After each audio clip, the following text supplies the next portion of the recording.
continuamos con las entrevistas. Aquí nos encontramos con Mayumi Taipe. ¿Cómo estás, Mayumi? Tanto tiempo. Cuéntanos, ¿cómo te ha tratado esta pandemia? Buenas tardes, señor Genaro. Bueno, agradezco primero por la entrevista a Creagen Producciones. Bueno, nosotros estamos ya trabajando, reactivándonos de nuevo en la música y bueno, por un lado muy motivados porque ya estamos comenzando con el pie derecho de nuevo en la música, retornando a los escenarios de nuevo. Qué bueno, Mayumi. Y Mayumi, esto que está en el parque, ¿qué días los que vienen acá todos los días? Cuéntanos.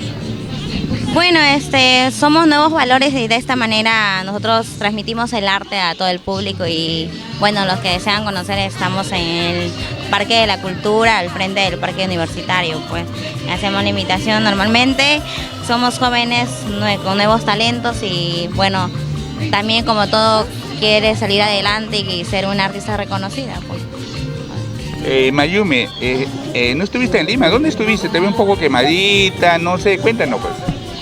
Bueno, estuvimos por la selva central, pero ya hemos retornado acá a Lima a seguir con el trabajo ya que la música se ha reactivado, entonces estamos volviendo y también con nuevos proyectos, nuevos retos. Por la pandemia muchas cosas hemos dejado en pausa, pero ahora estamos a paso de cumplir todo porque ya poco a poco estamos, como diciendo, ya podemos entablar con la gente, con el público, comunicarnos, no estar distanciados.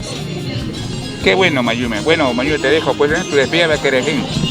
Bueno, muchísimas gracias, señor Genaro, a Creagen Producciones y no se olviden visitar YouTube, el Creagen Producciones y conocer a todas mis compañeras artistas, no solamente yo, hay muchos artistas que están saliendo adelante con lo que es la música, el huayno sureño, arpa, teclado, cumbia. Bueno, a cultivar lo que es el arte en nuestro Perú, ¿no? Qué bueno, gracias, muy bien.